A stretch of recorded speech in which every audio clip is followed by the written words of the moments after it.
And here we go. Episode 132 of the PatteFacts streaming on Apple Podcasts, Spotify, and wherever you get your podcast from. It is October 21st, 2025. Thank you so much for tuning in. I'm William Patteson. All right, back for another week of takeaways, this time following week 8 of the college football season. And we've got plenty to cover as this was a monster slate, plenty of action that even begun on Friday as Miami gets upset by Louisville. We'll talk about that one. We'll talk about the action on Saturday as well. Tennessee, Alabama, Georgia, and Ole Miss. Just so much to get to. And we'll also talk about Billy Napier being fired from Florida. Also, my final thoughts, I'll talk about why Tim Skipper, the UCLA interim head coach, needs a little bit more praise than what he is being given right now, as he's kind of the afterthought of that coaching staff at UCLA. So plenty to cover on a great edition of the PatteFacts, and we are celebrating 5,000 followers today on Instagram. So I do appreciate all of the support from all of you. I'm sure if you're listening, you're already following. And if you're not, that's a big mistake on your part. But thankfully, you have an opportunity to redeem yourself. Follow at the PatteFacts on Instagram and Twitter, at the PatteFacts on YouTube. You might be watching this on YouTube. Make sure to like and subscribe. And also TP Facts on Sports on TikTok. And you might notice I'm repping the gear, college football t-shirts. We had a great sale. It was awesome. So glad so many of you got in on the action. If you missed out, don't worry. We'll be giving away our TPF blue and white shirts once again. I should rephrase, not giving away. You can purchase. I don't make millions of dollars yet. So we will have another cycle where you can possibly purchase. I've already had some people reach out and say, William, I want this to be a stocking stuffer for my kids. I want this to be a gift under the Christmas tree. I'm flattered. I'm flattered. I think a lot of people would be very excited to receive some TPF merch on Christmas. So plenty of opportunities still purchase. You'll need to be following on Instagram to make sure you don't miss it. So those are the announcements for today's episode. Let's get into the action.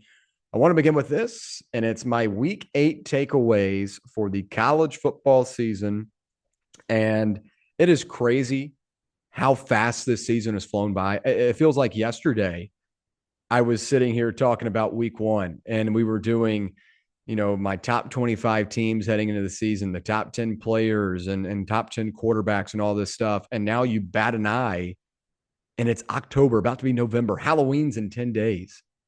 Oh my gosh, folks. Oh my gosh. But hey, that's what college football is all about. It just flies by because you're having so much fun. And I've had so much fun covering it this season. We'll begin with Tennessee, Alabama, and then we'll go down the list. I'll talk about some games a little bit longer than others, and then we'll kind of dive into some smaller takeaways. But if you've listened before, you know how this rolls. Let's begin with Tennessee, Alabama. As the 11th ranked Tennessee Volunteers travel to Tuscaloosa to take on number 6 Alabama. One of the hottest teams in the country are the Tide. And this was the classic third Saturday in October, one of the most anticipated matchups in the SEC every season. And when Tennessee and Alabama are both ranked, it adds a lot of intensity to it. And at least pregame, there was a lot of intensity. And the score is a little bit more lopsiding than the game actually was, as Tennessee did have their fair amount of opportunities, but Alabama wins 37-20 in this one. And Alabama came out early, had a 10-play, 78-yard scoring drive. The Vols had that in response to Alabama's first score of the game, I should say. So Alabama takes the lead, and then Tennessee goes 10 plays, 78 yards. Joey Aguilar finds Braylon Staley. We're knotted up at 7 apiece. It kind of feels like we're going to be in for a good one. And then Alabama is able to make a couple of big plays down the stretch of this one. They get a safety on Joey Aguilar and the end zone. They go down and score and capitalize on that mistake for the Volunteers at 16-7. And then Tennessee drives down the field, gets into the red zone, and Xavier Brown makes one of the craziest plays of the season. There have not been many moments in my life where my jaw has just naturally dropped and like I haven't even like noticed what happened. Like just naturally the jaw drops, right? That was that play. I really can't think of that many times that it's happened, but it was so sudden, so just you're in that spot and you believe that Tennessee is going to either punch it in or incomplete, settle for a field goal. But no, it goes 99 yards the other way. Xavier Brown makes a big time play. This is 23-7 at halftime. And that's when it kind of felt out of reach for the Vols. Tennessee's able to kind of fight their way back in the second half. They get a couple of stops. They get a score, but just the deficit of 16 points was a little bit too much to come back from. And overall, Alabama gets another win. Their fourth straight top 25 win over an SEC opponent. They are rolling right now, folks. And it's very difficult to do what they are doing, but they've done it. Georgia, Missouri, Vanderbilt, now Tennessee. This is a team that right now is playing with a ton of confidence and has a great identity. So let me talk about Alabama real quick before I get into a slew of things about Tennessee. Obviously, many of you know I cover Tennessee here in Knoxville for Fox Sports Knoxville, and I do a daily radio show. I talk about this team every day.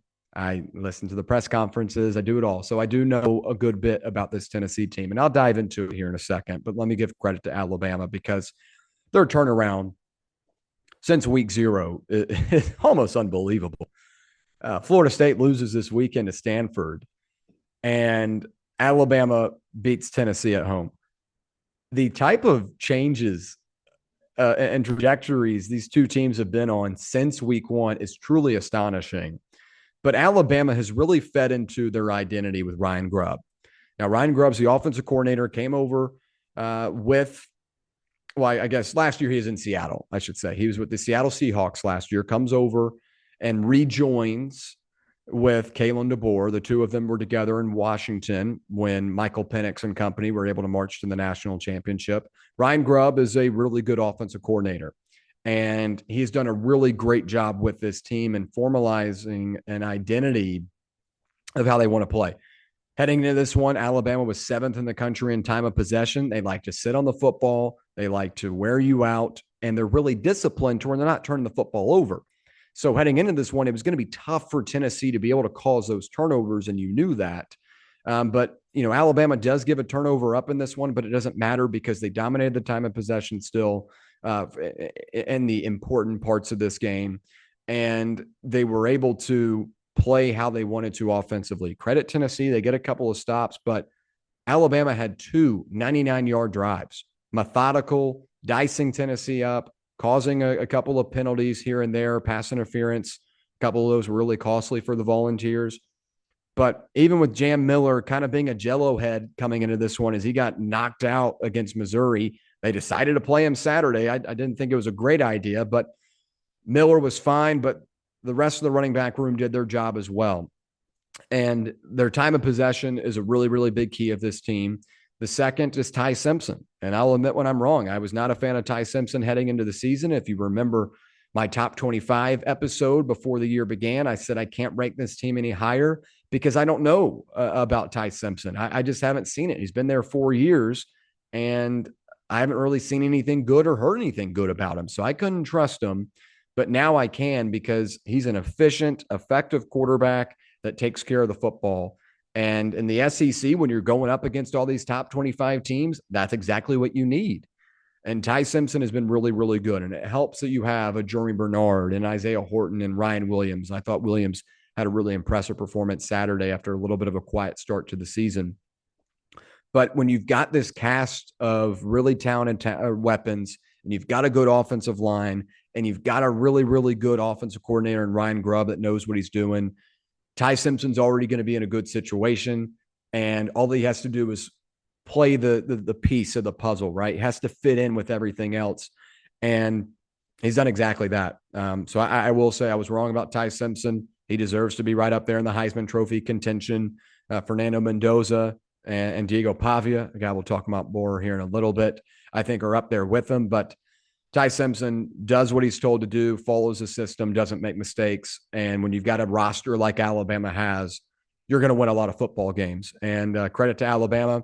They stepped up, made some big plays when they needed it, and the offense was able to get to their game plan and do exactly what they wanted to do. So credit to Alabama, man. They played their game, and now this is the hottest team in college football, or if not one of the hottest teams in college football. So Alabama, I was impressed with. I will say, I think there is a little bit of concern about the way they are winning, because I do think the opposing teams have made a lot of mistakes on the way. Missouri makes a couple of critical mistakes late game. Vanderbilt has 2 red zone turnovers. Tennessee continues to shoot themselves in the foot. I'll go into depth about that here in a second. And even Georgia, they were really, really bad defensively on third down. And that shouldn't be a negative for Alabama because they were able to execute on those plays. But I will say, Alabama has been in some arm's distance games over this last month. They're winning it. I think that's a great trait for them to be able to win those games. But I will say, I'm interested to see if they don't get the benefit of the turnovers or don't get the benefit of executing on third down, if they're able to still stay in an arms race up against, another really good SEC team. That's my only critique and only concern about this team at the moment. Let's go to Tennessee.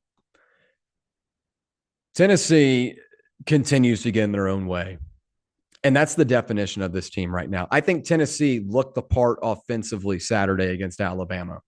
But defensively, this is not a group that's a national championship level team. This is not a national championship level defense. They're way too undisciplined. The tackling and technique is really, really bad. And they continue to put themselves in really tight positions to where the margin of error is really, really slim. And you saw that Saturday to where Alabama is able to drive down the field to begin the game, get in the end zone. Now the pressure is on the offense to get in the end zone, and Tennessee's able to do that. But you have a safety, and Alabama marches down. You go up 16-7. Now you're in a position where you have to respond. And this brings us to one of the most talked about plays this weekend, and that's that final play of the first half. Now, personally, I thought that, I think that situational football is really key in a moment like this. Obviously, it's easy to go back and just dissect one play and say, well, I would have ran it or I would have kicked a field goal, yada, yada. I think situationally, Josh Heupel kind of showed what he makes of his defense in that moment, because obviously you want to get some points on the board before half. But if Tennessee was to receive in the second half, you obviously would have taken the field goal there. But if Josh Heupel had enough trust in his defense to get a stop to begin the second half, I feel like he would have settled for 3 there. And you would have run the clock down to about 3 seconds, call a timeout, and just settle for the field goal. Maybe taking a shot at the end zone one time. And maybe that's what they were trying to do if that play didn't work.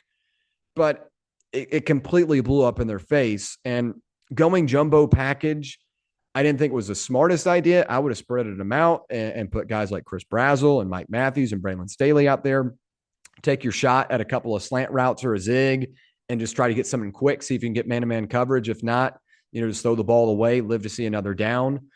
But the play you run is jumbo. Alabama calls timeout. Josh Heupel after the game said they switched the play call following the timeout. So now you're in that same formation, and Alabama has still already kind of made up their mind of how they're going to defend it. So changing the play call really didn't matter, because whether it was a run or something different, they stayed in the same formation.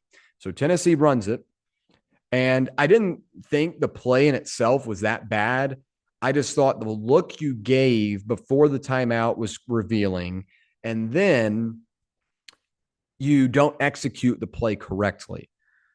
Joey Aguilar has had a great season. I think he's been one of the most impressive stories of the season in college football, but had a really bad ball in this one. Alligator armed it by about 5 yards of where it should have been in terms of distance to the sideline.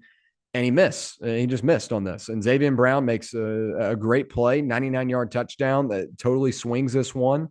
Credit to Alabama's defense. They were ready. They were in position. But Joey Aguilar should have put this ball a little bit to the outside, and I feel like Miles Kitselman could have caught it and brought it in for a touchdown. And this is a totally different game if that happens. But in that kind of moment, there's one thing you cannot afford: an underthrow and a turnover. You can't either or, either an underthrow or a turnover. You can't afford that. You can afford an overthrow or an incomplete pass or just mailing it. And an underthrow on a route that's going far outside is just a recipe for disaster, and it was. So that's what I made of that specific play.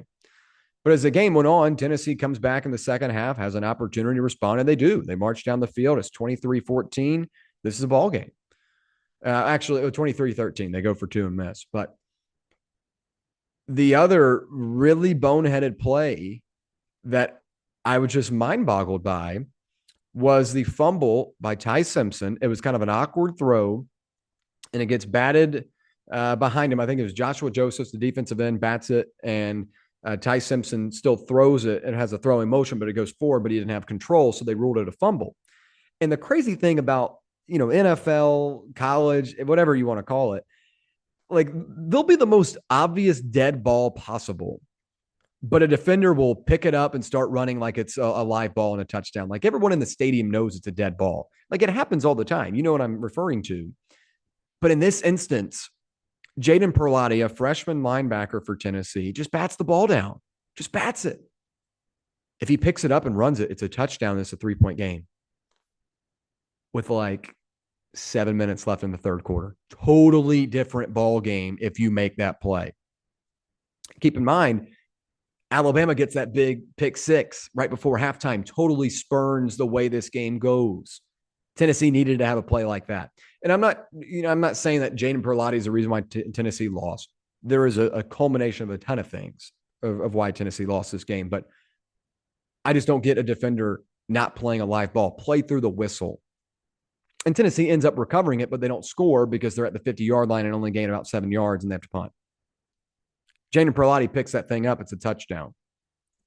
And I like Perlotti a lot. I think he's got great speed. I think he should honestly be playing more, especially over Jeremiah Thielander, a guy that I think is really, really limited in pass coverage. But in that type of moment, like you can't have that stuff happen.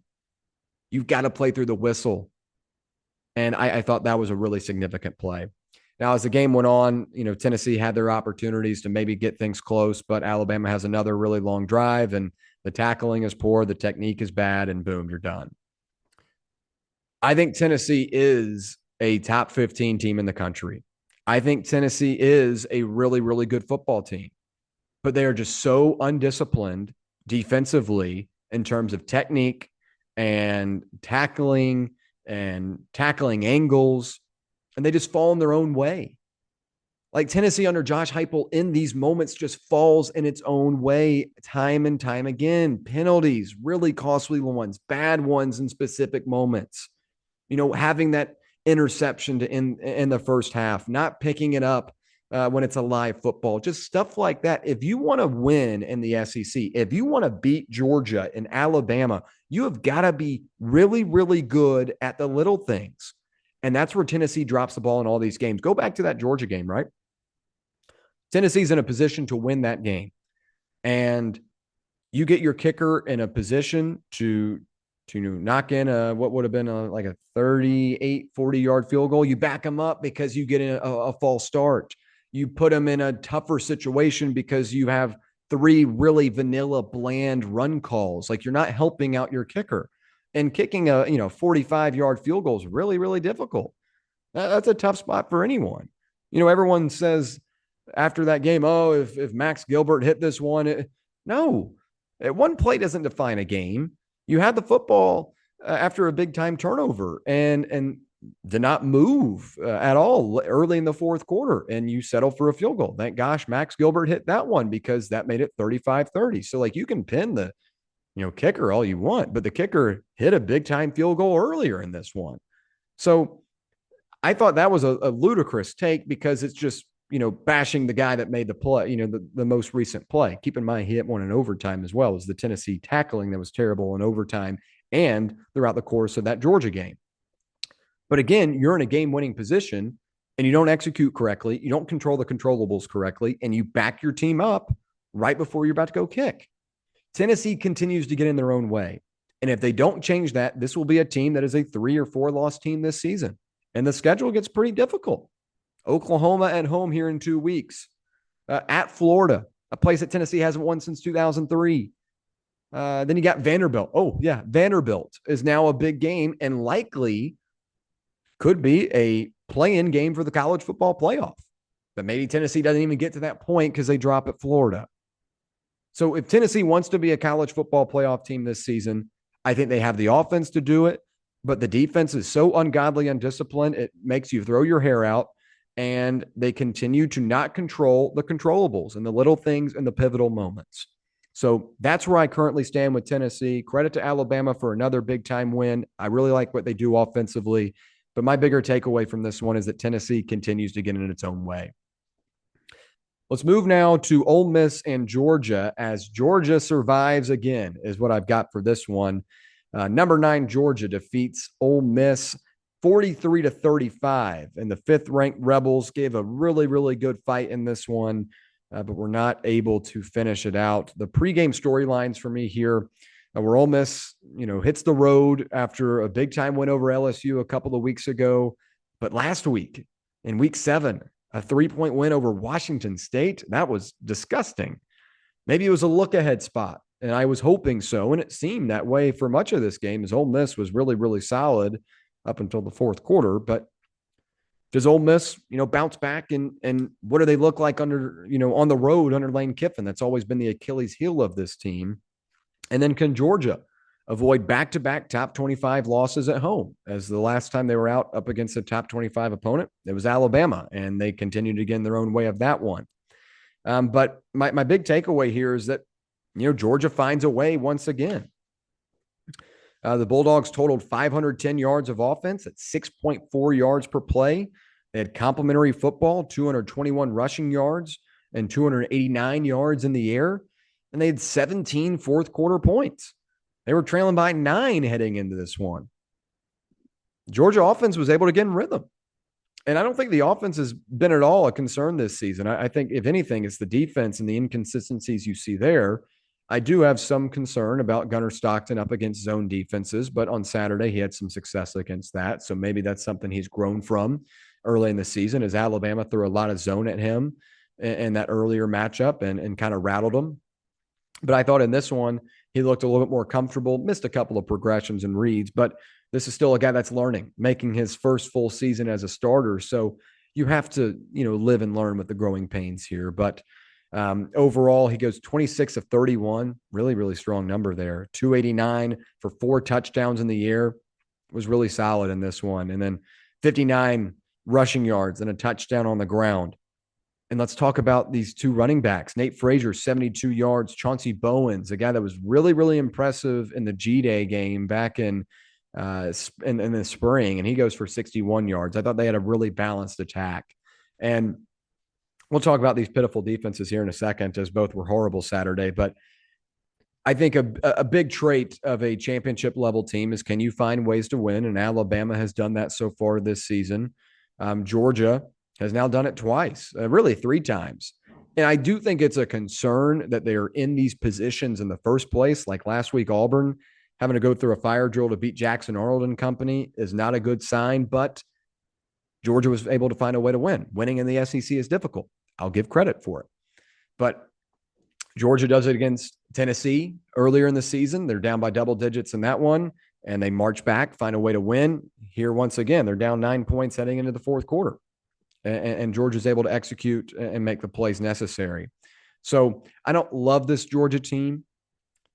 I think defensively there are a lot of concerns. This is not the Georgia of old, but they find ways to win, and that is an attribute of a really, really good coach, and that's Kirby Smart. Kirby Smart's second-half adjustments are always some of the best in the country. Ole Miss swallowed them in the first half offensively, and Georgia was able to be much better in the fourth quarter, the money quarter, against the Rebels defensively. But a big part of that is because the offense played complementary football, put them in good positions to be successful, and really marched down the field at ease. I thought this Ole Miss defense was pretty good against LSU.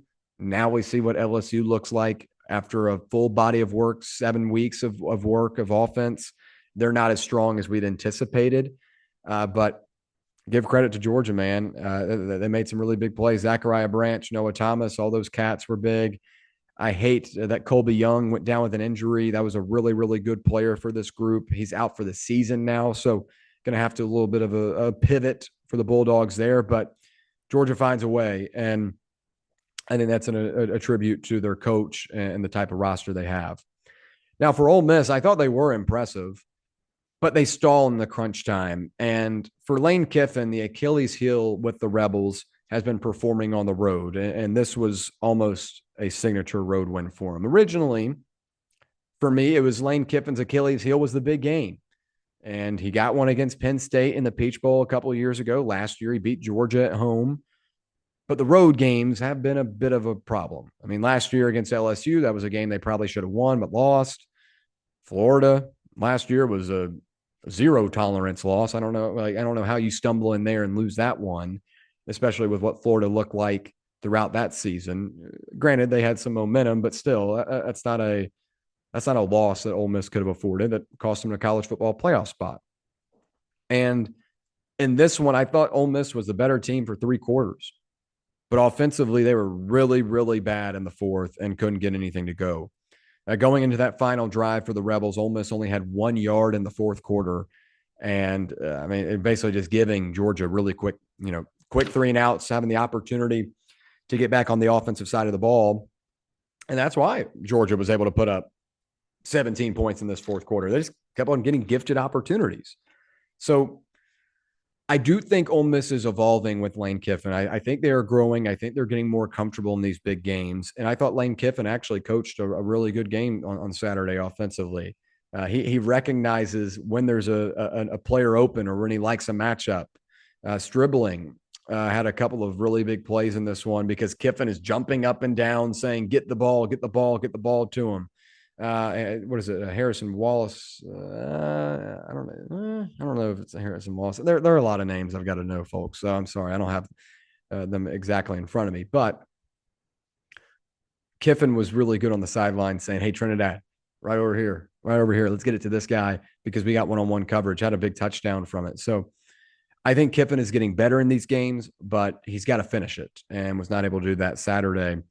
Looking at the specific numbers, the players I do have in front of me, Trinidad Chambliss goes 19 of 36, a little bit inflated because they had to throw the ball a lot in those final possessions. He goes for 263 yards and a touchdown in the air, 9 carries, 42 rushing yards, 2 touchdowns on the ground. A big number right here, though. Kewan Lacey, 12 carries for 31 yards and 2 touchdowns. And that gets us into that final takeaway here. Both defenses struggle, but Georgia halts the run. Ole Miss runs for just 88 yards at 3.67 yards per carry here. That's really tough on the road.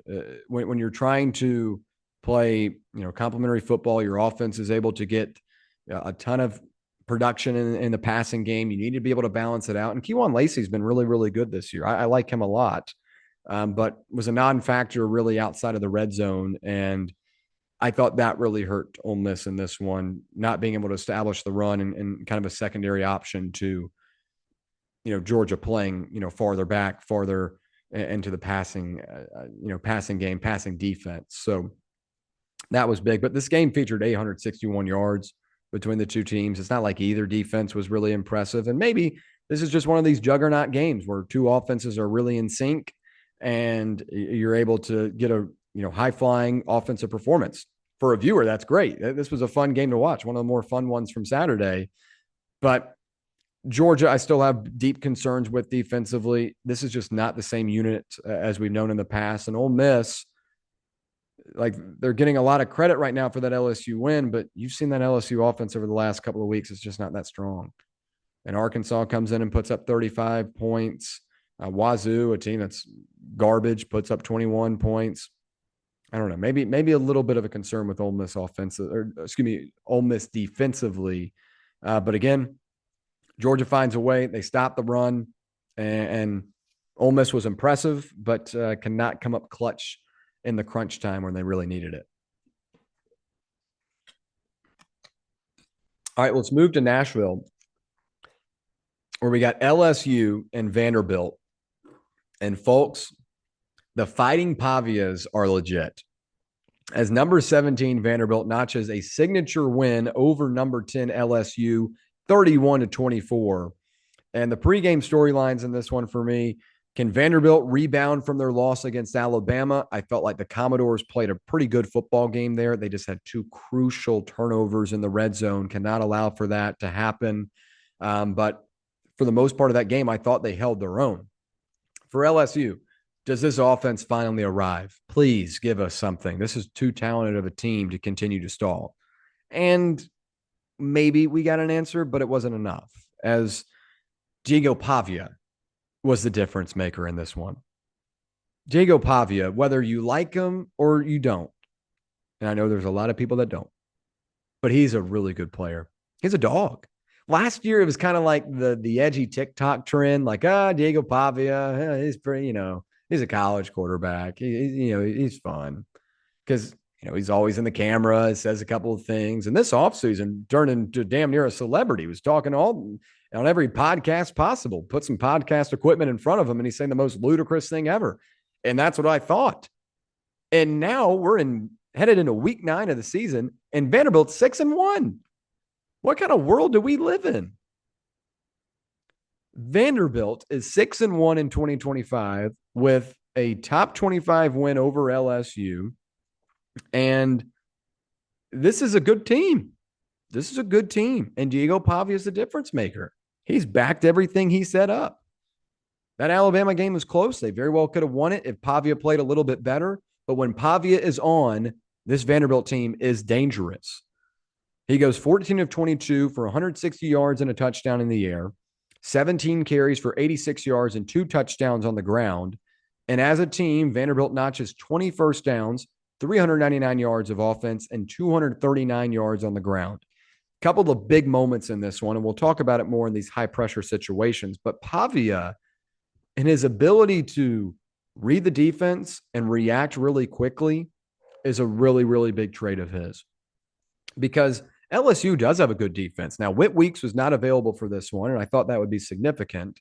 But they've still got Harold Perkins. They've still got Weeks' brother.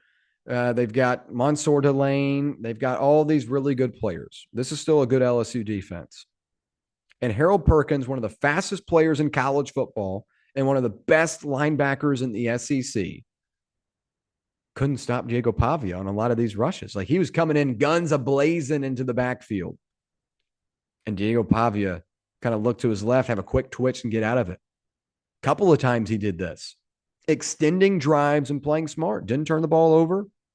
Didn't put Vanderbilt in harm's way.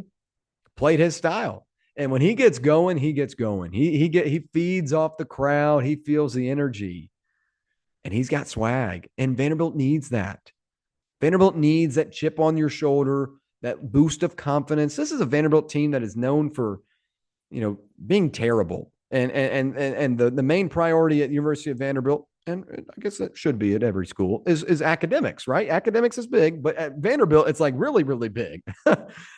But Pavia has changed that to where, like, yeah, we're Vanderbilt. We usually have half the other team's fan base in our stadium, but we don't give a damn. We're still playing our type of football, and we're going to wear you down with, a pretty good offense. Like, this is a good offense.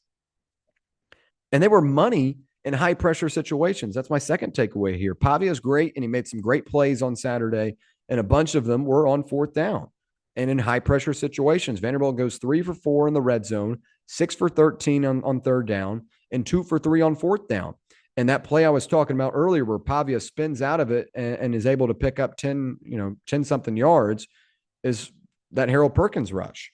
And Perkins is a hell of a player, but I thought he was kind of going too quick and was getting too deep inside of the pocket to allow for Pavia to roll out. So Vanderbilt understood the assignment here. They knew that LSU was going to give them a good fight and that this was a good LSU defense. And Clark Lee kind of shares that same sentiment as Diego Pavia. Doesn't really care. Fourth down, second quarter, we're going for it. Fourth down, late in the game, could possibly give Vanderbilt the ball back. We're going for it. So that tells me he's got trust in his team. He's got trust in his quarterback. And Diego Pavia is no longer the fun guy from New Mexico State. He's a really good quarterback and one of the best in the country right now. And that's why I believe he should be in Heisman conversations. He's not as schematically grounded as like a Fernando Mendoza or Ty Simpson. Like those are more your prototypical quarterbacks. Pavia literally is like a Johnny Manziel, just like a guy that just makes plays. It's not always pretty, but when it is, a successful play, it is really, really impressive to watch. I thought he was the reason why Vanderbilt won this game. And I think he dictates the ceiling for this team, obviously. I mean, as long as he's able to play at this level, then the sky's the limit for Vanderbilt. They've got a couple of tough games coming up. They're going to have their shot at Texas on the road. They'll have Kentucky and Auburn at home. They'll have a matchup with Tennessee on the road. But I mean, I give Vanderbilt a lot of credit, man. This is a good football team, and Clark Lee's done a hell of a job. And that they're talented too. I mean, Alexander at running back's a really good back. Eli Stowers is one of the best tight ends in the country. They've got weapons, and it's not just all Pavia, but Pavia makes this team roll, and it's very reminiscent of what Johnny Manziel did at Texas A&M. And I know that's like his idol, and they wear the same number, but it's true. Like Manziel had some really good targets around him, really good players around him, and so does Pavia. I think Manziel had better ones, but they both elevate the guys around them by making these type of plays. So Diego Pavia, the difference maker, Commodore's money on pressure situations. Let's talk about LSU because this is now adding to a laundry list of really disappointing teams. And I had Garrett Nussmeier right up there as one of my favorite quarterbacks heading into the season. I don't know what his deal is, but he hasn't been consistent over the last month or two. I get it. He's got the injury, but at some point the injury's got to, that card's got to be put back in the pocket. If you're playing, you're playing. Like Michael Van Buren's the backup for this team. He was a starter for Mississippi State last season. If it's that bad for Nussmeier and he can't play and can't perform, then start Van Buren. Not that difficult. And I thought LSU was better on Saturday, but this is still not the potential the offense should be reaching. They had 325 yards at 6.6 yards a play. And Nussmeier goes 19 of 28 for 225 yards and 2 touchdowns. I thought he had a really nice decision a couple of times. One of them was on a delayed crossing route to Trey'Dez Green, who I still think is one of the X factors of this team. And if he continues to perform at a high level, this offense could turn things around. I didn't think Nussmeier played bad Saturday, but I just still expect more from this offense. And you can't get a consistent performance from them. Sometimes you'll get a solid running performance. Other times you'll get, Garrett Nussmeier not being great. And this one, they just didn't have enough possessions. They weren't able to take advantage of their opportunities. Because if you're playing Diego Pavia and Vanderbilt, they're going to put up points. They've done it all season. You have to know you're going to be in a shootout type of game. And instead, LSU had to, settle for punts and did not have the same type of fourth down energy as Vanderbilt did. So they settled for punts, and maybe they should have gone for it more. I don't know, but it's underwhelming. Like when you look at the numbers straight up, they aren't that bad. But if you watch the game, it's like, okay, one team has a lot more juice here offensively, and it's not LSU. Caden Durham and Harlem Berry combined for 7 yards a carry. I thought they were solid, even though you're not getting a ton of production on the ground from them. I thought they were solid. At least you're getting a combined 7 yards. Durham went for 8.4. Berry goes for 5, but that's still, 2 plays and a first down for both of them. Trey'Dez Green goes 5 receptions for 74 yards and a touchdown. I thought his touchdown was one of the biggest ones for LSU on the day in terms of trying to find an offensive identity and momentum, but obviously was not enough as Vanderbilt just was able to hold on to the football longer, execute in bigger possessions, bigger plays. And Diego Pavia was the better quarterback here. I feel for Garrett Nussmeier because, they show him after the game and he's crying in a towel. Like, I get it. It's tough. Like, you came back to win a national championship, but you're not playing like it. And neither is this offense. Like, that's been the story of this team all year. Like, you put up 20 points against South Carolina, you put up 20 points against Florida, and 7 of them didn't even come from you. Against Clemson, a team that we now know is not that good of a football team, you put up 17. It's just like this offense is just so underwhelming. It's like a great movie that has all these great trailers come out, and then you go in the theater to see it, and it's like, that was like a 6, Like, it's all the hype, Rotten Tomatoes. Oh, this is gonna be good. They're gonna be good, and it's like, 6. just wasn't that thrilling or acting wasn't that good. That's what LSU is right now. And I've been holding out hope that they can turn things around. But at this point, I think you are what you are. I mean, we're 7 games in the season. If you're still struggling offensively, still underwhelming offensively, it's probably what you're going to be the rest of the season. And it's mind boggling because I thought they did a really good job in the portal. You keep Aaron Anderson, who was your leading receiver last year. You bring in Barian Brown and Nick Anderson, 2 veteran receivers. Trey Green at tight end at 6'7" is ridiculous. A 6'7" tight end. I mean, that's a basketball player. That's LeBron James out there playing football. So, and not to mention, Garrett Nussmeier was one of the top quarterbacks heading into the season. Caden Durham, Harlem Berry. Harlem Berry is a 5-star last year out of the recruiting cycle. Caden Durham's a guy that returns. There's no excuse for this team, but they continue to underwhelm. Brian Kelly, I think, is about to officially be on the hot seat here. So those are my takeaways from Vandy and LSU. How about those Commodores? Really, the Fighting Pavias, man, they're fun. And I gave those Instagram tags earlier.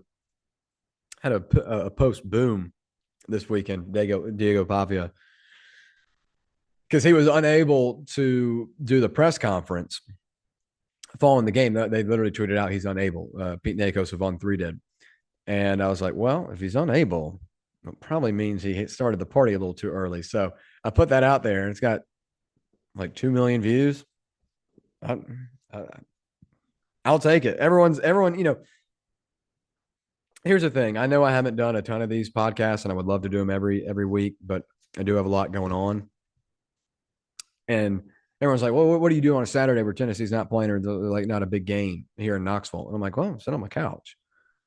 But that's what I'm doing. I'm just cranking out content, like cranking out fun stuff like that. So it's rewarding to have like a stupid post like Diego Pavia got hammered at the game do well. So that was fun. But what was not fun was watching Miami crumble offensively. I'm not that I'm a Miami fan, but I guess if you were a Miami fan or like Miami or bet on Miami, you do not have fun watching Carson Beck revert back to the 2024 version of himself. Let's talk about Louisville and Miami.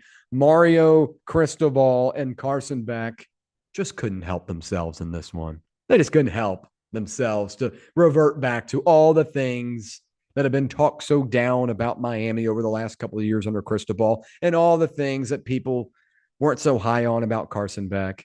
They just couldn't help themselves. They said, we've done a really good job. Let's mess something up real quick. As number 2, Miami falls to Louisville 24-21 on Friday night. The pregame storylines here. Does Miami continue their dominant run through the 2025 season? I thought they were the best team in the country heading into this weekend. I had them number 1, and they had proven it. I mean, wins over Notre Dame, South Florida, they absolutely waxed Florida State in a tough rivalry environment. They've been really, really good. They, beat Florida as well. But that was not the case Friday. For Louisville, do they find a way to make things interesting? I mean, that was really the storyline here. Does anyone trip up this Miami team that's been a gauntlet through the season? Like, they've played some really big games already, and they have impressed in every single one of them.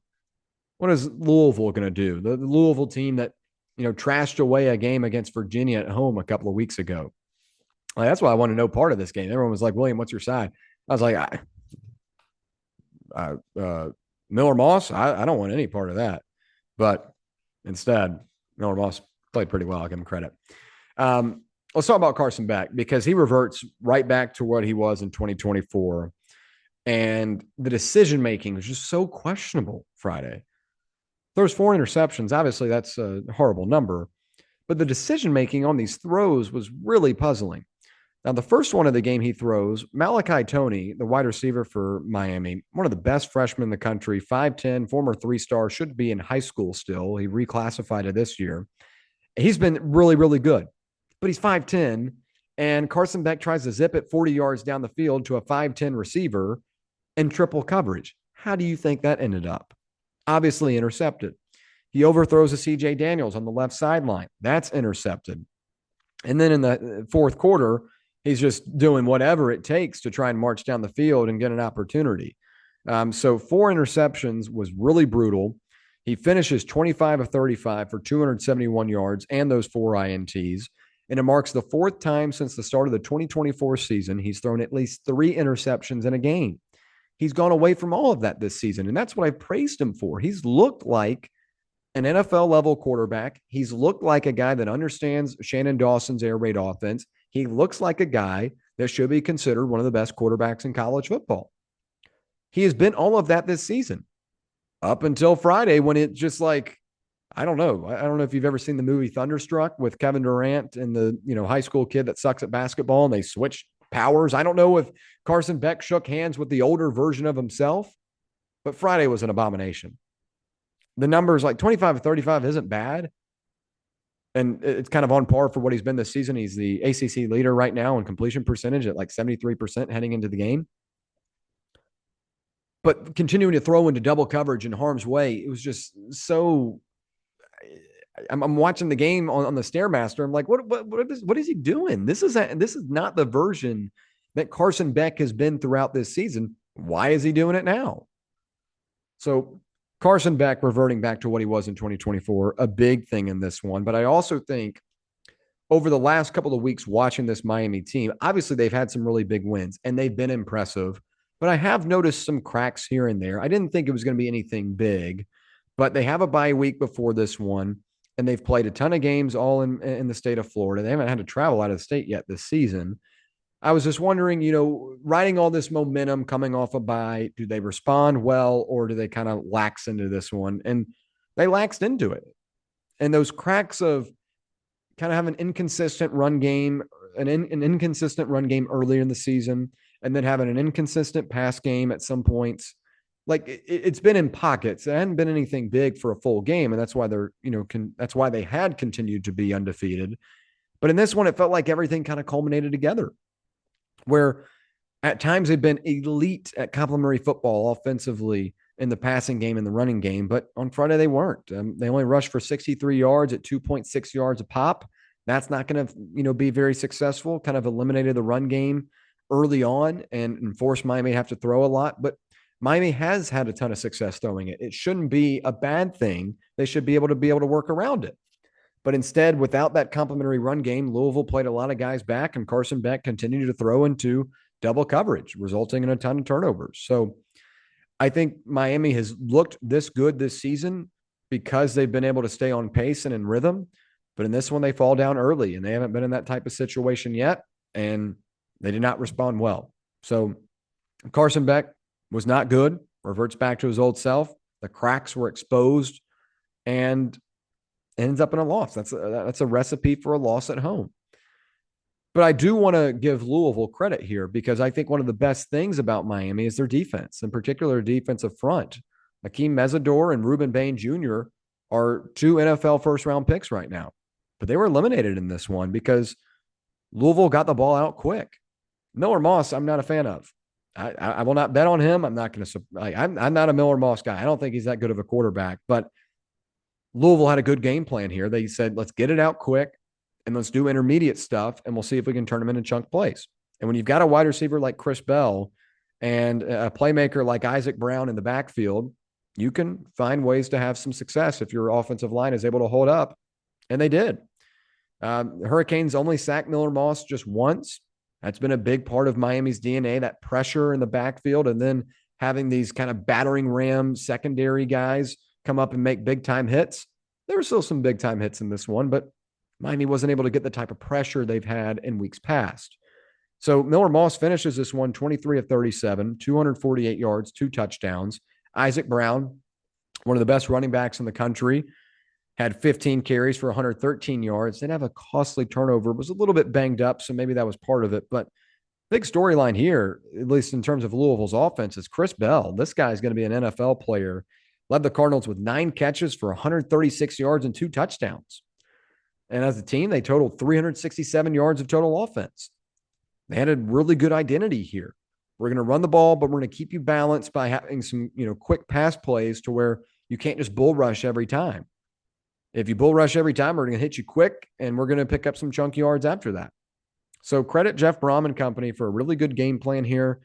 This was not Miami all buttoned up, Obviously, offensively they were bad, but defensively they could not play the way they wanted to with Corey Heatherman as their defensive coordinator, a guy that is predicated on pressure and kind of being violent in terms of the hits and, kind of being that intimidating group. And they are.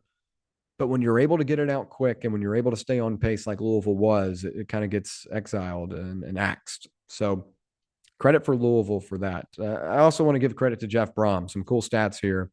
No coach has won games in the Atlantic Coast Conference, or excuse me, no coach has won more games, I should say. There have been people that have won games. No coach has won more games in the ACC since the start of the 2023 season than Louisville's Jeff Brom. And Friday night, possibly the biggest. His Cardinals were 3.5 point under, or it's going to be 13.5 point underdogs. And now Brom's career record against Associated Press top 5 ranked teams is 4-2. You might be saying, William, who's Jeff Brom? Well, he's coached for Louisville. Now we know that. But he was also the coach at Purdue when the Boilermakers knocked off Ohio State in 2018. You might remember that one, as that was one of the most incredible upsets we've ever seen, at least in the last 10 years. Little old Purdue knocking off big dog Ohio State. That was Jeff Brom. And Jeff Brom has had a number of these games where he has been the underdog. He's been up against a top team, and he's broken them down. So give credit to Jeff Brom. Give credit to this Louisville offense for getting the ball out quick, and just a bad night to be really bad for Carson Beck. All right, final big game that we'll cover, then we'll get into some other notable takeaways. Utah and BYU, the Holy War. Some of you might not have caught this one as it was late, 8 o'clock kick on Fox out in Provo. But number 15 BYU defeats number 23 Utah 24-21 in this one. My pregame thoughts here was, I think BYU's fool's gold once again. I thought they were last year, and it took a matchup like this to prove it, as they had Kansas in a late night spot. And obviously Kansas was a surging team in the second half of the season. They weren't as good as they were in the beginning of the season, or excuse me, they were much better than they were in the beginning of the season. But Utah is a team that is coming off a loss a couple of weeks ago to Texas Tech, a good Texas Tech team. So I didn't overreact to it, but I thought Utah would get it done here. They were 3.5 point favorites when I got them. They closed at 4.5. I thought this was going to be a Utes win. I thought BYU was fool's gold. And it hasn't necessarily changed, but I was expecting Utah to get that signature win and bounce back after that home loss to Texas Tech. Instead, like Tennessee, Utah does not take advantage of opportunities. And when you look at the numbers, it's even more mind-numbing. Utah outgained BYU 393-228. Utah averaged more yards per play, 7 to 4.9. Utah was better on third down, 5 out of 10, compared to 1 out of 9 for the Cougars. And you might be saying, well, how the hell did they lose this game? 2 things: red zone and fourth down. Utah goes 1 for 3 in the red zone and 0 for 3 on fourth down. That right there is your culprit. They had multiple instances inside the 15-yard line in the red zone to put points up on the board or get in the end zone. And BYU, credit to their defense, they make stops. But Utah is a good football team. I love Devin Dampier. But the last 2 times he's been in these spots, he's not the same player as he is in some of these other more marginal games. And I get it. BYU's a good team. Texas Tech is a good team, or at least on paper they are in terms of BYU. I think Texas Tech is a good team, by the way. We'll talk more about that game here in a minute. But I feel like BYU is still a little bit of fool's gold. But Dampier just it's just like he's not the same quarterback in the big games. Like last week, he had 120 yards on the ground and 3 touchdowns. Wasn't able to really maneuver in this game. Wasn't able to run around and be that type of player. Utah had a number of opportunities to put points on the board, and they just don't execute in the red zone. That's what's going to lose you a game in a rivalry matchup. So I'm more upset here with Utah, and my bigger takeaway is that Utah just did not take advantage of opportunities and let this one go away. I'm not taking away from what BYU did, but BYU was knocked off the field 8 times by this Utah defense. They benefited from a couple of turnovers on downs and a turnover from Dampier as well. I mean, I really still don't think BYU is that level of a team, but I have to continue to rank them high because they're undefeated and they get a win over Utah, a team that I believe was good. I mean, these numbers, folks, just aren't great. Bear Bachmeier goes 9 of 17 for 111 yards and a touchdown. LJ Martin, who I really like at running back for the Cougars, 18 carries, 80 yards. That right there is like a 13-10 win type numbers. Utah lost this game.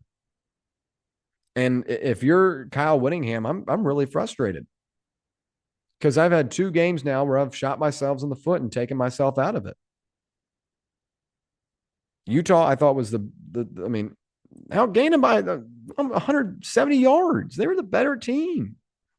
And that's this type of stuff that's just frustrating for a team like a Utah or a Tennessee. You know that you are in the right spot. You know that you are in a competitive situation to win this game outright. And instead you lose by, what should have been double digits. Utah scored late and made this one a 3-point decision, but it was, 24-14 with about, a minute left. So I still think BYU has to prove something to me. I know you might be saying, well, William, they just beat the number 23 team in the country. Is that not enough for you in a rivalry game? I just want to impress with the way they did it. BYU plays Iowa State this weekend. Ugh. Talk about 2 teams that I do not want to bet on. I probably won't bet on that game. Iowa State, too. Like, Iowa State was one of those teams I was waiting to fade, and I faded them in the right spot when they had Cincinnati, and then they turned around and lost that game and lost to Colorado. But it's a pick 'em this week. That should tell you a lot about BYU, right? I mean, Bachmeier goes 111 yards and a touchdown for 9 of 17. That's not impressive, dude. I'm not for BYU. All right, no other notable takeaways as we wind things down. Notre Dame runs the damn ball.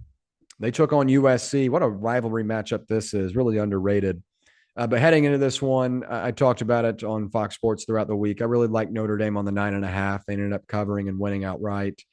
But there was supposed to be some rain in this one, and I knew that, and I said that this is going to play really well for Notre Dame, and that's exactly what happened. Fighting Irish outrush USC 271-59. Good golly, that's a lot of rushing. And in a rainy game, let's rely on Jeremiah Love and Jadarian Price to make plays. That's what Notre Dame did. Thank gosh they did this in this one. Remember at the beginning of the season when we were sitting here talking about why the hell is CJ Carr throwing it as many times as he did? Give the ball to Love and Price. And they've found a better balance as the season has gone on. But Love and Price are really, really good. Jeremiah Love goes 22 carries for 197 yards and a touchdown. Jadarian Price has a 100-yard kickoff return, which really, really turned the momentum of this game on its head.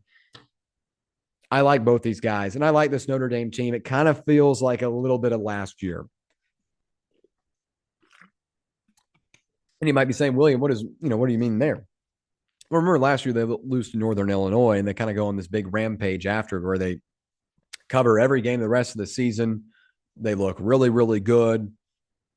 And that's kind of what they've been on ever since that second loss of the season to Texas A&M at home. Texas A&M is a good football team, by the way. Really, really good. Top 3 in the country. But that's a game Notre Dame should win at home. Notre Dame hosting a team, traveling. That's a game Notre Dame should have won. But they didn't. But they've done a really good job responding since. Forced 4 interceptions against Maddox Matson and Boise State a week ago. I think defensively they've improved. They had 2 takeaways in this one.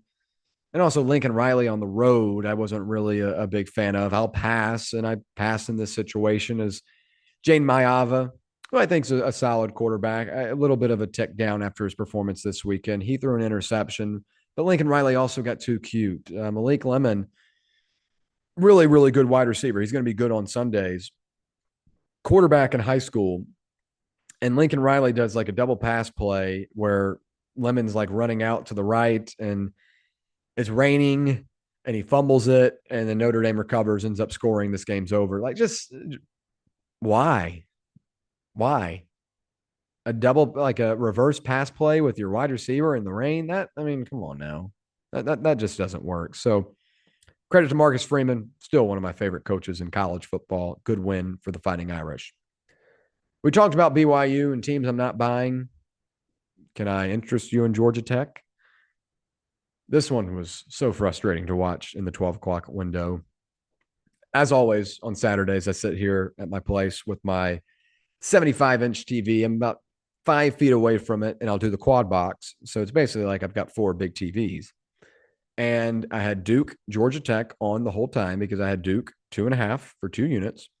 And I thought this was the right spot to fade Georgia Tech, a team that barely beat Wake Forest 2 weeks ago before their bye. And Duke outgains Georgia Tech 441 to 376. And the Blue Devils, like Utah, had multiple chances in the red zone to score. Instead, we get a fumble that results in a 95-yard scoop and score for the Yellow Jackets, a mishandled field goal the next possession, and then multiple penalties in the red zone in the second half, leading for them to settle for 3 instead of 7. This game was close, and Georgia Tech kind of busted it open. They ended up winning 27-18. It was a lot closer than it actually was, as Georgia Tech scored late and kind of rubbed it in. But I mean, Duke's a solid team in the ACC. I think Darren Mensah is a good quarterback, and I thought Duke's offense really was able to have a ton of success against this Georgia Tech defense. I mean, those numbers are inflated too. Like Georgia Tech did have some drives late in this one that were just because Duke had kind of given up. But 441 yards to 376, Duke outgained this team and lost nearly by double digits. That's a Blue Devils issue, not Georgia Tech just being really, really good. The problem is I don't know when I'm going to fade this team. I don't know when they get tripped up because look at their schedule, and this just might be the team of destiny. And like last year with Indiana, like at least they had a big time game on their schedule. Like at least they had to play Ohio State. Georgia Tech doesn't have to play a damn team until the ACC championship. So unless they trip up and lose, Georgia Tech's going to be in a prime position to make the college football playoff, and that is gross to think about. I do like Haynes King. I do like players on this team. Eric Rivers was a good player out of the transfer portal, came over from FIU, originally at Memphis. Talk about a guy that's made a lot of progressions to get to this point. I mean, was a walk-on defensive back at Memphis, transfers to FIU, turns into a wide receiver, and now is a really, really good football player. Like I like players on this Georgia Tech team, but I just don't think they're the level they're getting propped up to be right now. Like I still had them like outside my top 10 this week. I actually have to pull that up because we're about to talk about that. I had them outside my top 10 because I don't believe that this is actually, a top 10 team, but you've got the AP poll saying, oh yeah, this is a top 10 team. What's their resume? What are their wins? Colorado, a close win over Wake Forest. Is Duke now a really good win? It's just like, it's tough to, they've just benefited from the schedule they've been given. I mean, really no other way to work around it. I don't buy Georgia Tech. I thought this weekend against Duke was just Duke fumbling, no pun intended, fumbling away multiple opportunities. This thing should have been 17-7 at halftime in favor of the Blue Devils. Instead, they F around and find out. Arizona State, how about the Sun Devils? They grab a big-time win in the Big 12 over Texas Tech, who I believed was one of the best teams in the country. Their defense was stout heading into this one, allowing just 12.6 points per game to Power 4 opponents heading into Saturday, this Red Raiders defense. But Arizona State said, here's Jordan Tyson, and here's a Sam Levitt for you. Because these guys were all over the place. Arizona State goes for 394 yards of total offense, 319 yards in the air. Sam Levitt, I really liked heading into the season. He was a top 10 quarterback for me. He was out last week, and Arizona State takes a brutal loss, one they could not afford. But he's back. They get a win. So I still hold out hope for this Arizona State team. They only have one loss in conference play. The other loss was to Mississippi State. Don't even get me started on that one because they had an opportunity to score late in that one and they settled for a field goal instead. Whatever, we'll let it be. But Sam Levitt goes 28 of 47 for 319 yards and a touchdown. Jordan Tyson, if you're an NFL fan, start getting familiar with that name. Jordan Tyson, 10 receptions for 105 yards and a touchdown.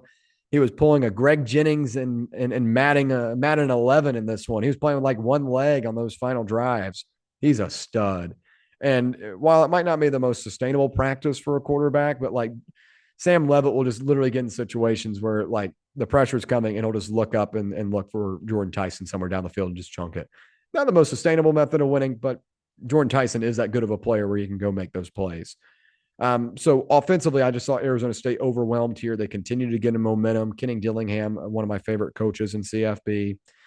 At home, they needed this one. They get it done. But my big thing here, I think an underrated part of Arizona State as a team is their defense. I thought guys like CJ Fight and can't remember the linebacker's name. Oh gosh. Okay, you just have to trust me. I like their linebacker play as well. I really can't remember the name. No, Xavier Alford's in the secondary. Whatever. They do have a good defense, and I thought they showed up Saturday in a big spot. Texas Tech, only 109 yards on the ground. Last week against Kansas, the Red Raiders ran for 372 yards. Totally neutralized their run game. TTU's got a backup quarterback in who is kind of on the same level as Baron Morton, but I think Baron Morton is a much better passer and much more established. I much rather have him out there, but Texas Tech doesn't play him. They don't feel like they needed him. He was an emergency guy. Ends up coming up to bite him because the run game got neutralized and they had no one to get it to a guy like CJ Daniels. So credit for Arizona State getting a win. That's a big one. They needed it. They're still in the Big 12 hunt. I still think Texas Tech is a really good football team. Defensively, this is a strong group. And Jacob Rodriguez is one of the best defensive players in the country at linebacker. They're going to be fine, but they need Baron Morton back in the mix. They need to be at full health. All right, final takeaway from this weekend. Get Lenoris Sellers some help. This is going to be a brief one, but Oklahoma defeats South Carolina 26-7. And I briefly watched this game in that 3:30 window, actually that 12 o'clock window, because this kicked at 12:45. But Lenoris Sellers was sacked 6 times in this one, and he's now been sacked 25 times this season. South Carolina is a disaster.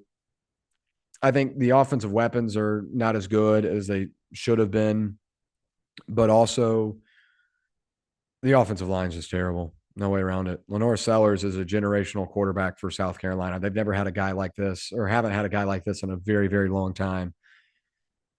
I posted it out on Saturday, and I've got a bunch of South Carolina people in my mentions. They're like, I'm a South Carolina fan. I wouldn't blame him one bit if he transferred. That's a bad sign. Shane Beamer's got to be better than that. If you knew your offensive line was that bad, like you've got to, there's no way Shane Beamer saw this offensive line in the offseason and said, yep, we're going to roll with this. They're horrible. One of the worst offensive lines in Power 4 football. Nebraska's got 25 sacks as well on Dylan Raiola. I think some of that's on him. For Sellers, he should have like damn near 30 because like almost 5 of them a game, he's able to just squeal out and find yards in front of him. So I feel terrible for Lenoris Sellers. I really had high hopes for him heading into the season, but he just can't do anything because of how bad that offensive line is. So please get Lenoris Sellers some help. I think it'll be a pretty good transfer portal acquisition for some team. Maybe he should have taken that $4 million. We talked about that this offseason, or his dad did, that he got offered $4 million. Maybe he should have taken it. Maybe they had an offensive line. All right, real quick, as we wrap things up, let me give my Week 9 William Patteson poll. Number 25, Illinois re-enters. It's starting to get tough, these early spots, because a lot of teams are losing and it's tough to compare resumes. I could have had Michigan here, but I gave Illinois the advantage because Illinois beat USC. USC beat Michigan. I go Illinois here at 25. Houston at 24. They get a nice win over Arizona over the weekend. 1 loss on the season to Texas Tech. Give the Cougars some credit. 23, Arizona State back in the mix for the 3rd time this season. They have entered and re-entered. We'll see if they stick around this time. But Arizona State finds themselves back in the top 25. Number 22, Texas, a narrow win over Kentucky. Not impressive. Arch Manning continues to be more bipolar than The weather. I mean, good gosh. I credit for the win against an SEC team on the road, but March Manning's got to be better. Number 21, Cincinnati. Brennan Sorsby and company get a win over the weekend. 20, South Florida. The Bulls defeat Florida Atlantic over the weekend, and Alex Golish was cussing out his offensive players when they're up 30 points. That shows you a guy that cares. Number 19, LSU. They drop after the loss to Vanderbilt. Still don't see anything offensively, but the defense is still good. 18, Louisville. They enter in this week, get a big boost after beating what was my number one team in college football. Here come the Cards. At 17, it's Virginia. Virginia remains a threat in the ACC. They have the head-to-head win over Louisville, so they get a spot above them. At 16, it's Tennessee. I think this is a really good offense, one of the best in the country, but they continue to get in their own way defensively. 15, Missouri. It wasn't pretty this weekend, but they find a way to beat Auburn. Hugh Freeze and company is so hard betting on them. They are now on my no-bet list as I had Auburn +2 this weekend, but Missouri finds a way to win. Congrats. 14, Georgia Tech. They're undefeated, but I don't think they're better than any of the teams in front of them, so that's why they are where they are. Texas Tech at 13. I think their defense is still good. I'd like to see Baron Morton return. 12, BYU. I know they're undefeated, but I still don't think they are completely legit. I'll have to see more as the season goes on. Number 11, Notre Dame. I think Notre Dame's been playing really good football over the last couple of weeks. I think they're a better football team than BYU despite the 2 losses. Sue me. Number 10, the Commodores. The Fighting Diego Pavia is at number 10. This is a damn good football team, folks. Number 9, Oklahoma. Their defense was really good this weekend. John Mateer goes 18 of 26 for 150 yards and a touchdown. Not the full John Mateer effect that we want, but I think he's getting healthier. Good to have a good, solid performance under him this weekend. At 8, it's Ole Miss. The Rebels fall at Georgia Tech. We dove into that one. Right before them is number 7, and it's Georgia. And the Bulldogs, I'm still not thrilled with their defense, but they're finding ways to win. Number 6, Miami. And some people might be saying, William, they should have dropped behind Ole Miss and Georgia, but I still think Miami's resume is one of the strongest in the country with wins over Notre Dame and Florida and South Florida and Florida State on the road. They've looked the part in all those games. I know last weekend was a disaster, but this is still a really good team with a great body of work. 6, Miami. 5, Oregon. Oregon gets a win over Rutgers, kind of an expected game for them. Doing a really cool tribute to Grateful Dead this weekend with their jerseys. Pretty cool stuff. Number 4, Alabama, playing really, really good football. It is crazy that 7 weeks ago we were talking about this team losing to Florida State. They flipped the script. Credit to Kalen DeBoer for getting this team in line. Number 3, the best team in the SEC, it's Texas A&M. The Aggies did give up a lot of points this weekend, but their offense is able to help them out. This is a really, really strong football team. They're 7-0 for the first time since the 1990s. Good start for them. Finally, number 2, it's Indiana. Fernando Mendoza and company continue to dazzle. Kirk Cinetti makes quick work of Michigan State, even though Michigan State did cover late in this one, significant to some. Ohio State, number 1, the best team in the country. They continue to just expose and dispose of the teams in their way. So that's my top 25 for this week. Rounding out with some final thoughts, we need to give credit to Tim Skipper at UCLA. Jerry Neuheisel is a great story, and I think he's really funny. He's like, looks like he's 18. They call him Sunshine, and he's done a great job calling the plays for this UCLA offense. But Tim Skipper is the interim head coach.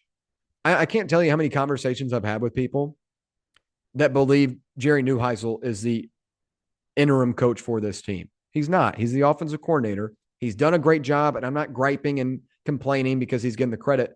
But Tim Skipper deserves the credit here, or deserves some of it, deserves to be recognized at least. You have UCLA even posting out videos of Neuheisel after the game. Like, where the hell is Tim Skipper? He's the interim head coach of this team. Give the guy some credit. So also credit to UCLA for the win this weekend. They beat a Maryland team that 2 weeks ago I thought could have been ranked.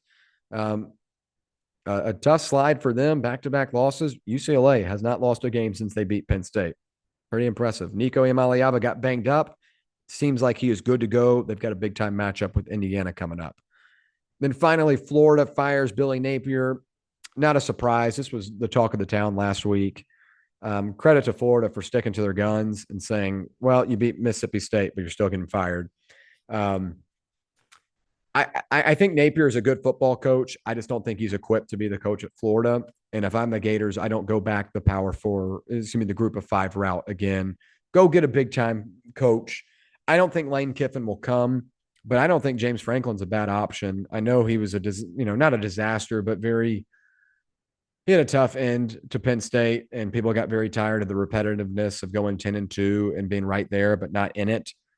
I feel like Florida would take that right now. And with the type of recruiting that you can do in Florida and the type of resources you have at the University of Florida, 10-2 with opportunities can get you somewhere. So I feel like Florida should hire James Franklin. I would not go the Alex Golesh route. I've had a couple of people say that. I think Golesh is a good coach, but Florida just went the group of five route with Billy Napier. I don't think Golesh is ready to be at the University of Florida, one of the best jobs in the country. I think Golesh would be more fit for a, Virginia Tech, somewhere intermediate in Power 4 football. Let's see that unfold before we go and hire a guy that is a really good offensive coordinator, was great at Tennessee, has done a great job with USF, but I'm not ready to say he's the guy for a big time job like that. That's going to wrap it up for a episode 132 edition of the PatteFacts. Appreciate you listening along with me. If you're watching on YouTube, like, subscribe, share with your friends. If you're listening on Apple Podcasts, Spotify, whatever it may be, like, subscribe, turn that bell notification on so you never miss an episode. Share with a friend. Hey, check this guy out, this Patteson kid. He knows his stuff. Check it out. So please do that. And if you're not following at the PatteFacts on Instagram and Twitter, at TP Facts on Sports on TikTok, and at the PatteFacts on YouTube, you should, and help support the page. Other than that, that's all I've got. You can listen to me daily on Fox Sports Knoxville's Fan Run Radio from 1 to 3. It's the Playbook presented by VIP Play with myself. Other than that, that's all I've got. I'm William Patteson signing out.